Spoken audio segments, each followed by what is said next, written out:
Right, turning now to a look at weather where the heavy rains have turned deadly in southern Oregon. A woman drowned near her home in Central Point, not far from Medford. She was trying to clear branches stuck in a culvert in her driveway when floodwaters pulled her into a nearby creek. So sad. Now farther north in Douglas County, take a look. Drone video there shows the flooding in the community of Drain. Streets turned into rivers of mud and water. And more drone video there shows debris sliding down. I think there was a tree falling right there onto a highway 138 in the Kellogg Rural Fire District over the weekend.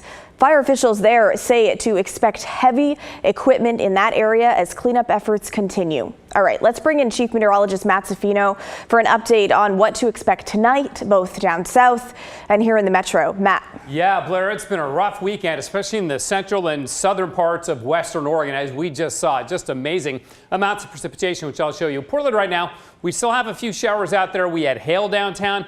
Those hail showers have ended, and we sort of catch a break over the next couple of days, but there's more very active weather coming our way. Now, as far as southern Oregon goes, here's Roseburg, there's Medford and Grants Pass, and Central Point's down by Medford in the Rogue Valley.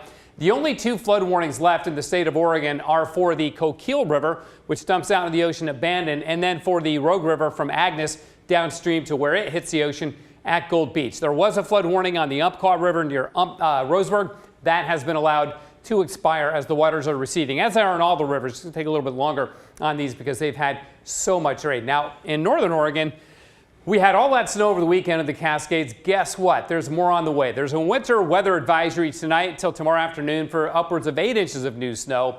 But that is followed very quickly by a winter storm watch from Wednesday night into Friday for feet of new snow. And that winter, and that winter storm watch extends all the way down to the California border. So again, it's going to be another big week, Blair, of snowfall in the Cascades. So sun breaks tomorrow. Catch a break pretty much all around the state. So breathe easy. Take advantage.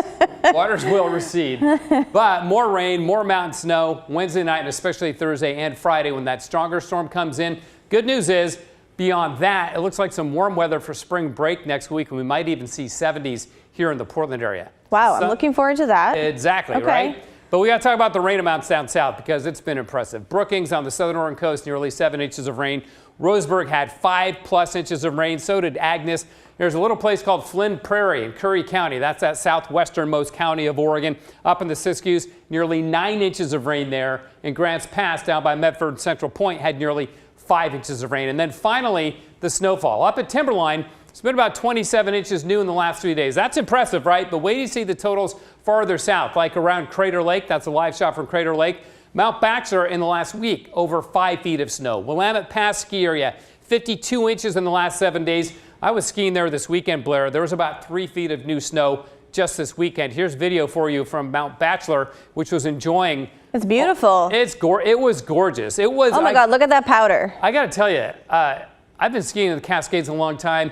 And the snowfall this weekend was the heaviest, longest duration snowfall that I may have ever seen in the Cascades. I was going to ask, is this common to have this much new snow in March? You know, March is a big snow month for us. Our snowpack doesn't usually peak until the 1st of April. But even if this happened in December or January, this would still be really impressive. And in March, I wouldn't call it unusual, but it's not really the norm either. Look at Crater Lake. They've had 48 inches in the last 5 days there. The good news is the snowpack from Crater Lake to Mount Hood, all above average. They're running about 164% of average, Blair, down at Crater Lake. And we're running on Mount Hood somewhere around 130% of average. So we're doing well.